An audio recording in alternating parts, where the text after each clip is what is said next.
இப்ப நடந்துட்டு இருக்கக்கூடிய ரஷ்யா உக்ரைன் பிரச்சனையோட கள நிலவரம் என்ன? அதுவும் குறிப்பா இந்த உக்ரைன் ரஷ்யாவோட கர்ஸ்க் ஒப்லாஸ்ட வந்து அப்படியே கொடையறாங்க இல்லையா? இதுக்கு பின்னாடி ஏதாவது காரணங்கள் இருக்குமா? இந்த வரலாறுல ஏதாவது வந்து இதோட மேட்ச் ஆகுதா? ஒத்து போகுதா? அப்படிங்கறத சில விஷயங்கள் இந்த பதிவுல தெளிவா பார்க்க ஆரம்பிச்சிடலாம். அது வரலாறுன்னு சொன்னோன்னே என்னப்பா இது என்ன பேட்டில் ஆஃப் கர்ஸ்க் 1943 நடந்ததே அதோட கொண்டு போய் கம்பேர் பண்ண போறீங்கன்னா அதோடையும் கம்பேர் பண்ணலாம். பட் ஆனா நான் மெயினா ஃபோக்கஸ் பண்ண போறது வேற ஒரு பேட்டில பத்தி.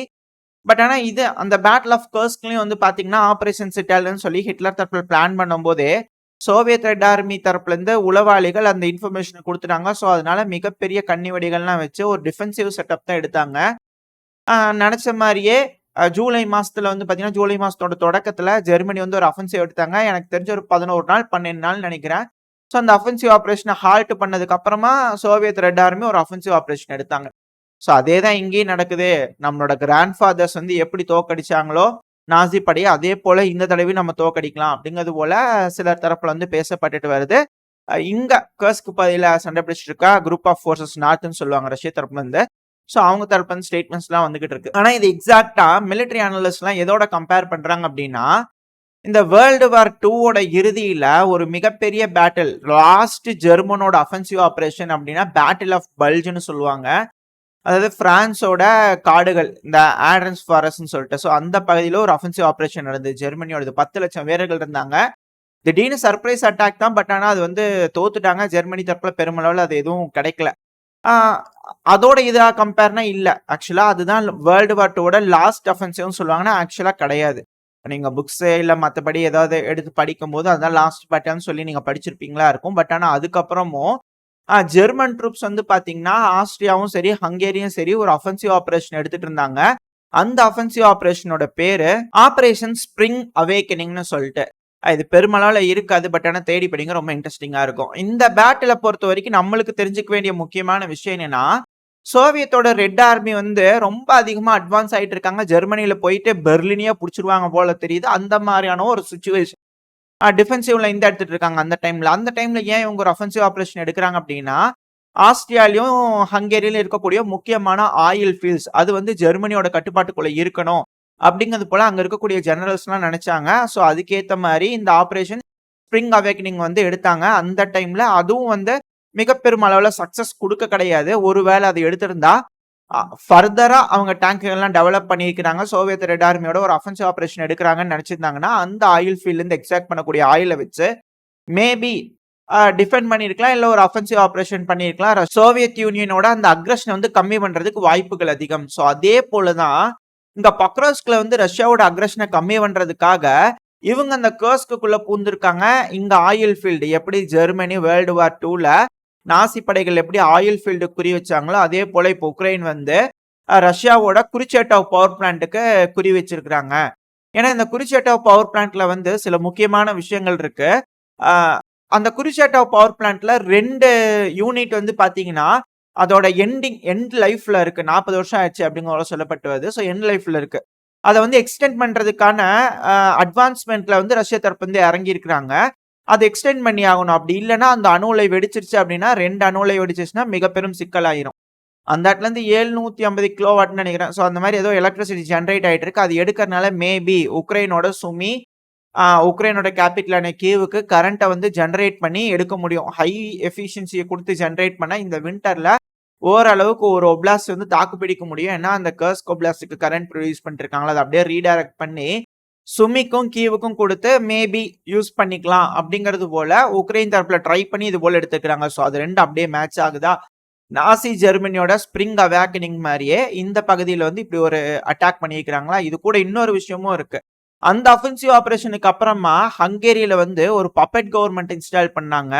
ஹங்கேரியில வந்து பாத்தீங்கன்னா சண்டை நடந்துட்டு இருக்கும்போது அந்த ஒன்னும் பெருமளவுல கை கொடுக்கல. அந்த டைம்ல ஆஸ்திரியால வந்து பாத்தீங்கன்னா நாசி ஜெர்மனிக்கு வேணுங்கிற ஒரு நபரை அந்த ஜெர்மன் ட்ரூப்ஸோட யூஸ்னால ஒரு கூப் அட்டெம்ப்ட் பண்ணி ஹங்கேரியில ஒரு நபரை உட்கார வச்சிருந்தாங்க. ஸோ அந்த டைம்ல அது எல்லாத்துக்கும் என்ன காரணம்னா மேபி ஜெர்மனிக்கு வேணுங்கிற ஆயில அவங்களால எடுத்து எக்ஸ்ட்ராக்ட் பண்ணி கொடுக்க முடியும் அப்படிங்கிறதுக்காகலாம் ட்ரை பண்ணாங்க. இப்போ அதே போல உக்ரைன் என்ன பண்ணிக்கிறாங்க, கர்ஸ்க்குள்ள போனதுக்கு அப்புறமா அங்க ஒரு மிலிட்டரி அட்மினிஸ்ட்ரேட்டிவ் ரெடி பண்ணி அங்க ஒரு ஆளை உட்கார வச்சு இது போல வேலைகள் செஞ்சிடலாமா? ஸோ டிட்டோவா அப்படியே அது மேட்ச் ஆகுதே அப்படிங்கிறது போல சில மிலிட்டரி அனலிஸ்ட் தரப்புல இருந்து கருத்துக்கள் இருக்கு. ஏன்னா நம்மளாம் கருத்துன்னு சொல்லிட முடியாது இல்லையா? ஸோ அதனால இத கொண்டு போய் அதோட மேட்ச் பண்ணிட்டு இருக்கிறாங்க. அது எப்படி ஜெர்மனிக்கு ஃபெயிலியர் ஆச்சோ, அதே போல இந்த தடவ உக்ரைனுக்கு ஃபெயிலியர் ஆயிடும். ஸோ இது எல்லாமே அந்த வரலாறுல நாசி படைகள் என்ன செஞ்சாங்களோ, அதத்தான் இவங்க செய்றாங்க. இவங்க நாசிகள் அப்படிங்கிறது போல தொடர்ந்து ரஷ்யாவோட மனசுக்குள்ள, ரஷ்யால இருக்கக்கூடிய மக்களோட மனசுக்குள்ள ஆழமா விதைக்கப்பட்டுட்டு வருது. எதுக்காக அப்படிங்கிறது தான் தெரியல. ஒரு வேளை இந்த பிரச்சனை முடிஞ்சதுக்கு அப்புறமும் அதாவது அந்த மக்களுக்கிடையே இருக்கக்கூடிய அந்த கருத்து மோதல்கள், அந்த வேற்றுமை வந்துருச்சு அப்படின்னா, ஒரு தலைவர்னால அந்த பகுதியில வந்து நிம்மதியா ஆட்சி ஆள முடியாது. மக்கள்னாலயும் நிம்மதியா வாழ முடியாது. எந்த டைமும் மாறி, மாறி சண்டை நடந்துகிட்டு இருக்கும் இல்லையா? ஸோ அதுக்கான வேலைகள சில மேற்குல இருக்கக்கூடிய நாடுகள்லாம் பார்க்குறாங்களே. எந்த பகுதியிலேருந்து வேணாலும் மேற்கு மாத்திக்கலாம். ஸோ அதனால மேற்குல இருக்கக்கூடிய நாடுகள்லாம் பார்க்குறாங்களா? அப்படின்ற கேள்விகள் வருதுன்னு சில அனலிஸ்ட் தரப்பு சொல்றாங்க. உங்களோட கருத்துக்கள் என்ன? அப்படிங்கிறது கமெண்ட் செக்ஷன்ல சொல்லுங்க. ஏன்னா இதுக்கு மேல ஓவரா நம்ம ஹிஸ்டரி பக்கம்லாம் போய் கிளறிட்டு கூட இந்த தடவ மேட்ச் பண்ணா நீங்க காண்டாயிருவீங்க. இப்ப நம்ம அந்த கர்ஸ்க் பகுதியில என்ன நடக்குது அப்படிங்கிறத தொடர்ந்து பார்க்க ஆரம்பிச்சிடலாம். அதுக்கு முன்னாடி லக்ஸ்போஜனா அப்படின்ற ஒரு யூடியூப் சேனல் நான் போய் பார்த்துருந்தேன். அவங்களுக்கு பெரிய அளவுல சப்ஸ்கிரைபர் பேஸ் இருக்கு. நீங்களும் அந்த சேனலுக்கு சப்போர்ட் பண்ணுங்க. அவங்க நம்ம சேனலுக்கு ரூ. 500 வந்து சூப்பர் தேங்க்ஸ் பண்ணியிருந்தாங்க. ரொம்ப ரொம்ப நன்றி. தொடர்ந்து உங்களோட அன்பும் ஆதரவும் எப்போ எனக்கு இருக்குன்ற நம்பிக்கையில நம்ம தொடர்ந்து இந்த கர்ஸ்க்ல நடக்கக்கூடிய ஈவெண்ட்ஸை பார்க்க ஆரம்பிச்சிடலாம். இந்த கர்ஸ்க் பகுதியை பொறுத்த வரைக்கும் ஒரு நல்ல விஷயம் அப்படின்னா இருதரப்புலையுமே உக்ரைனுக்கும் சரி ரஷ்யாவுக்கும் அப்படின்னா உட்காந்து பேச்சுவார்த்தை நடத்தி இதுல இனிஷியேட்டிவ் எடுத்தது ரஷ்யா தான். இந்த பிரச்சனையில இந்த பார்டர் கார்ட்ஸை பிடிச்சாங்க இல்லையா, பிடிச்சேன்னு சொன்ன அடுத்த நிமிஷமே ரஷ்யா வாங்க பேசிக்கலாம் அப்படிங்கிறத கூப்பிட்டு இனிஷியேட் பண்ணி பிரிசனர் எக்ஸ்சேஞ்சுக்காக அங்க பேசிட்டு இருந்தாங்க. ஆல் ஃபார் ஆல் அப்படிங்கிறது போல உக்ரைன் தரப்பு வந்து கேட்டிருப்பாங்க போல இருக்குது. பட் ஆனா அதுக்கெல்லாம் ஒத்துக்க மாட்டேன்னு இருக்காங்க. ஏன்னா இவங்க பிடிக்கப்பட்டதுல கான்ஸ்கிரிப்ட்ஸ் இவங்களோட பேர் ரெகுலர் ஆர்மி கொடுங்க அப்படின்னு சொன்னா யாரும் ஒத்துக்குவாங்க. ஸோ மொத்தம் 115 வீரர்களுக்கும் 115 வீரர்கள் அப்படிங்கிற விகிதத்துல இருதரப்புல எக்ஸ்சேஞ்ச் பண்ணியிருந்துக்கிறாங்க. ஸோ பார்டர் கான்ஸ்கிரிப்ட்ஸ்னா அப்படின்னா தெரியாத நபர்களுக்காக சொல்லிடுறேன். 18 வயசுலேருந்து 30 வயசுக்குள்ள இருக்கிறவங்க புதுசா ஒரு வருஷத்துக்கு வந்து ட்ரைனிங் எடுத்துட்டு வந்திருப்பாங்க இல்லையா? ஸோ அவங்கள பார்டர் காட்சா வந்து சும்மா எக்ஸ்பீரியன்ஸ்க்காக போட்டிருப்பாங்க. அவங்களுக்கு பெருமளவில் அட்டாக் பண்றதுக்கு டேங்க் ஆப்ரேட் பண்றதுக்கு இது போல விஷயங்களே தெரியாது. பார்டர் பாதுகாக்கிறவங்களுக்கு அவங்க கிட்ட பெருமளவில் ஆயுதம்லாம் இருக்கிற எந்த நாட்டோட பார்டர் கார்ட்ஸ் கிட்டையும் பெருமளவில் ஆயுதங்கள்லாம் இருக்காது. அவங்க பார்டர்ல இந்த ரிகானிசன் மிஷனுக்காக வேணா பயன்படுவாங்க. அதாவது அவங்களோட பொறுப்பு என்னன்னா சர்வைலன்ஸ் தான். பத்திரமா நம்ம நாட்டுக்குள்ள யாரும் ஊடுருவாம பாத்துக்க வேண்டிய கடமை அவங்களோடது. பாத்துக்கிட்டு இருப்பாங்க. இன்கேஸ் யாராவது வராங்கன்னா பின்னாடி இருக்கிற ரெகுலர் ஆர்மி கிட்ட சொல்லிட்டாங்கன்னா இவங்க பதுங்கி இருந்து ஒளிஞ்சிருந்து முடிஞ்ச வரைக்கும் தாக்குதல் பண்ணிட்டு இருந்தாங்கன்னா இவங்க கிட்ட இருக்கிற ஆயுதத்தை வச்சு தாக்குதல் பண்ணிட்டு இருந்தாங்கன்னா பின்னாடி இருந்து வரக்கூடிய ராணுவம் வந்து அதுக்கப்புறமா சப்போர்ட் கொடுப்பாங்க இவங்களுக்கு. ஸோ அதுதான் இவங்களோட வேலை. இவங்ககிட்ட பெருமளவில் ஆயுதங்கள்லாம் இருக்காது. சில நபர்கள்ட்ட துப்பாக்கி இருக்கிறதே ஆச்சரியம் தான் இந்த பார்டர் காட்சி பொறுத்த வரைக்கும். ஸோ அதனால ரஷ்ய தரப்பு வந்து பேசி 115 நபர்களை மீட் எடுத்துட்டாங்க அப்படின்னு சொல்லப்பட்டு வருது. அந்த இனிஷியலா இந்த பதில பிடிச்சிருந்தாங்க இல்லையா கர்ஸ்க்ல உக்ரைன் தரப்பு வந்து. ஸோ அவங்கள வந்து மீட் எடுத்துட்டாங்க. இப்ப அடுத்தது வந்து பாத்தீங்க அப்படின்னா சில இன்ஃபர்மேஷன் இந்த பக்கத்துல இருந்து எமர்ஜ் ஆக ஆரம்பிச்சிருக்கு. இது வந்து உறுதிப்படுத்தப்பட்ட தகவல் இல்ல. பட் ஆனா சில இமேஜஸ் சைட்ல லோட் ஆயிருக்கு. பாத்தீங்களா தெரியும். இது வந்து உக்ரைனை சேர்ந்த ஒரு நபர் தான். ரஷ்யா மாதிரி இந்த ரெட் கலர் இதை போட்டுட்டு வந்து பாத்தீங்கன்னா அந்த பதில உலாவி இருக்கிற இந்த கர்ஸ்க் பதில இதுல என்ன இன்சிடென்ட் சொல்ல வராங்க அப்படின்னா ரஷ்ய தரப்புல இருந்து என்ன சொல்ல வராங்க அப்படின்னா உக்ரைன் தரப்புல இருந்து இதுக்கு பத்தி எந்த ஒரு ரெஸ்பாண்டும் வரல. என்ன சொல்ல வராங்க அப்படின்னா உக்ரைனியன்ஸ் வந்து இனிஷியலா இந்த பார்டர் காட்சி பிடிச்சிருப்பாங்க இல்லையா அவங்கள கம்பல் பண்ணி சில நபர்களை இந்த பேண்ட் ரெட் பேண்ட் மாதிரி எல்லாரும் ஒரு டீமா போட்டு ஒரு இடத்துல இருந்துகிட்ட மாதிரியும் நாங்களாம் வந்து ரஷ்யன்ஸ் இது போல நாங்களாம் பார்டர் காட்சி இந்த பதில் இருக்கு எங்களுக்கு உதவி தேவை வாங்க அப்படிங்கிறது போல பின்னாடி இருக்கக்கூடிய ரெகுலர் ஆர்மிக்கு ரஷ்யா கிட்ட வந்து கம்யூனிகேட் பண்றது. ஸோ அப்படி கம்யூனிகேட் பண்ணும்போது ரஷ்ய வீரர்கள் அங்கே வரும்போது அவங்கள பிடிச்சி எல்லாம் வச்சு செஞ்சிடலாம் அப்படின்ற ரோல ட்ரை பண்ணிக்கிறாங்க. அதுக்கான ஒரு இமேஜ் தான் அந்த இருக்கிறது வந்து உக்ரைனோட வீரர் ஒரு ரஷ்யா பாரி ட்ரெஸ் போட்டிருக்காங்க. இது போல ரிகானிசன் ட்ரோன்களை சில பல இமேஜஸ்லாம் எமர்ஜ் ஆயிட்டு இருக்கு. ஸோ இது போல ஒரு திட்டம் வச்சிருக்காங்க. இது போல ஒன்று எக்ஸிக்யூட் பண்ணிக்கிறாங்க. ஆனால் அந்த பார்டர் கடை என்ன பண்ணிக்கிறாரு பேசும்போது ரஷ்யர்களுக்கு டவுட் ஏற்படுத்துற மாதிரி சில விஷயங்கள் செஞ்சிருக்காங்க. எதுக்காக இப்படி பேசுறாங்க அப்படிங்கிற யோசிச்சு பார்க்கும்போது ஓஹோ இப்படி இருக்குமா அப்படின்னு அவங்க டீ கோட் எல்லாம் பண்ணி இது போல ஏதோ ஒரு டிராப் வெட்டுறாங்க போல இருக்குன்னு சொல்லிட்டு அதுக்கப்புறமா சுத்தி வளைச்சு அங்க இருக்கக்கூடிய உக்ரைனியன்ஸை பிடிச்சிட்டாங்க. ஸோ அதுதான் வந்து அந்த பகுதியில் பெருமளவில் உக்ரைனியன்ஸ் நடந்து போயிட்டு இருந்தாங்க இல்லையா பிடிச்சிருந்தாங்க இல்லையா ரஷ்ய தரப்பு வந்து. ஸோ இது போல இன்சிடென்ட்லாம் எங்க கர்ஸ்க்ல நடந்துகிட்டு இருக்கு. எல்லாமே ஃபெயிலியரா போயிட்டு இருக்கேன். உக்ரைனுக்கு கால் வைக்கிறமெல்லாம் கண்ணிவிடியா இருந்தா என்னதான் பண்றது அப்படிங்கிறது போல இருக்கு. பட் இருந்தாலும் இந்த கர்ஸ்க் பகுதியில் உக்ரைன் தரப்பு வந்து முன்னேறவே இல்லையா அவங்க எதுவும் செய்யவே இல்லையானா பெருமளவில் எதுவும் செய்யல. இந்த கர்ஸ்கை பொறுத்த வரைக்கும் லஜிஸ்டிக்கல் ஹப்புங்கிறத அவங்க உருவாக்கி இருக்கணும். எத்தனை நாள் ஆச்சு ஆகஸ்ட் 6 உள்ள வந்தாங்க. தோராயமா 20 நாள் ஆச்சு. ஆகஸ்ட் 25 இல்லையா? ஸோ தோராயமா 20 நாள் ஆச்சு. இந்த டைம் பீரியட்ல அவங்க கிட்ட ஒரு மினிமம் 3 லாஜிஸ்டிக்கல் ஹப்பாவது அவங்க கட்டுப்பாட்டுக்குள்ள இருந்திருக்கணும். ஒரே ஒரு லாஜிஸ்டிக்கல் ஹப் தான் அவங்க பிடிச்சிருக்காங்க. அதான் சுஜா. சோ இந்த ஒரு சுஜாங்கிறத அவங்க முழுமையா அவங்க கட்டுப்பாட்டுக்குள்ள வச்சிருக்காங்க. பட் அது சேஃபா அப்படின்னு கேட்டீங்கன்னா, இன்னும் ஒரு ஃபிளாங்க வந்து அவங்க ரெடி பண்ணவே இல்ல. உக்ரைன் தரப்புல இருந்து இந்த பர்கின்லாம் திருப்பி நாங்க மீட் எடுத்துட்டோம் அப்படிங்கிறத விட குரூப் ஆஃப் ஃபோர்ஸஸ் நார்த், அதாவது இந்த பகுதிக்கு பொறுப்பேற்றிருக்கக்கூடிய ரஷ்ய படைகள் இருப்பாங்களே, அவங்க வந்து குரூப் ஆஃப் ஃபோர்ஸஸ் நார்த் இவங்க வந்து இந்த கர்கிவ் பகுதியிலையும் இந்த குப்பியான்ஸ்க் பகுதியும் பாத்துக்கிறதுக்காக ரெடி பண்ணிக்கிறாங்க. இந்த டீம்ல மொத்தம் எத்தனை வீரர்கள் இருக்காங்க ரஷ்ய தரப்புல அப்படின்னா, தோராயமா 73,000 இருந்து 74,000க்குள்ள 73,500ன்னு வச்சுக்கோங்களேன். சோ இந்த அளவுக்கு ஃபோர்ஸஸ் இருக்கிறாங்கன்னு உக்ரைன் தரப்புன்னு சொல்லப்பட்ட ஒரு டீடைல் தான். சிர்ஸ்கி அவர்கள் இருக்கிறார் இல்லையா, அவர் தரப்புல இருந்து கொடுக்கப்பட்ட ஒரு டீடைல் தான். Maybe plus or minus. ரஷ்ய தரப்புல இருந்து எந்த ஒரு உறுதியான இன்ஃபர்மேஷனும் இல்ல. பட் ஆனா சிர்ஸ்கி அவர்கள் கிடைக்கப்பட்ட பிணைய கைதிகள் இது போல வச்சு இன்ஃபர்மேஷன் எல்லாம் கேதர் பண்ணி அவங்க தான் பெரிய இன்டெல் குரூப் ஆச்சு. ரஷ்ய அதிபர் வந்து இன்னைக்கு எத்தனை மணிக்கு பல்லு விளக்குனார்னு கூட எக்ஸாக்டா உங்களுக்கு தெரியும். ஸோ அதெல்லாம் வச்சு கலெக்ட் பண்ணி 73,500 பேத்துக்கிட்ட இருப்பாங்க தோராயமா அப்படிங்கிற சிர்ஸ்கி அவர்கள் கணக்கு கொடுத்திருந்தாரு.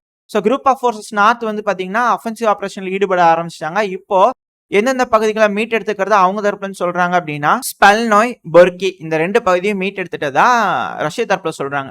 நம்ம மேப்ல பார்க்கும்போது அந்த பகுதி எங்க இருக்கு, இது ஏன் இம்பார்ட்டன்ட், இதை பத்தி ஏன் நான் சொல்றேன் அப்படிங்கிறது உங்களுக்கு புரிய வரும். ஸோ இதுதான் உக்ரைன்.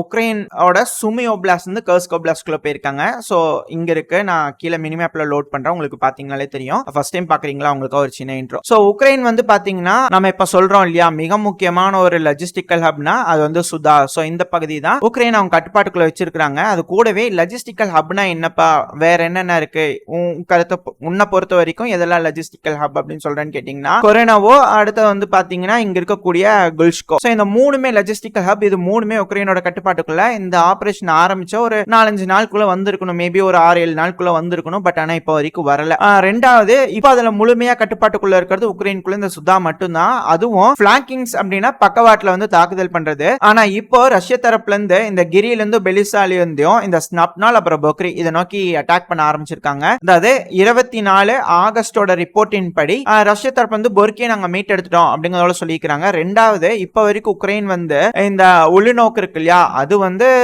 எங்களோட கட்டுப்பாட்டுக்குள்ள வந்துருச்சு அப்படிங்கிறது போல சொல்ல. ஏன்பா சிர்ஸ்கி அவர்கள் வேற ஏதோ மேப் வரைஞ்சு காமிச்சிருந்தாரு, நீ என்னமோ மேப்பா காட்டுற அப்படிங்கறத கேட்டீங்கன்னா, சிர்ஸ்கி அவர்கள் கிடைச்சிருந்த வரைஞ்சிருந்த மேப் வந்து பாத்தீங்கன்னா இந்த கிரே கலர்ல இருக்கு இல்லையா, இதை நம்ம மாத்தணும், உங்களுக்கு டிஃபரன்ஸ் தெரியும் நினைக்கிறீங்க. கிரே கலர்ல இருக்கு இல்லையா, சோ இது வந்து பாத்தீங்கன்னா சிர்ஸ்கி அவர்கள் வரைஞ்சிருக்கக்கூடிய மேப். இதெல்லாம் வந்து உக்ரைனோட கட்டுப்பாட்டுக்குள்ள இருக்குன்னு. இந்த மேப் எப்படி கிடைச்சிச்சு உனக்கு அப்படின்னா, இது டீப் ஸ்டேட் மேப் தான். இதுவும் ப்ரோ உக்ரைனியன்ஸ் தான், உக்ரைனோட கவர்மெண்டோட லிங்க் இருக்கக்கூடிய ஒரு மேப் தான்.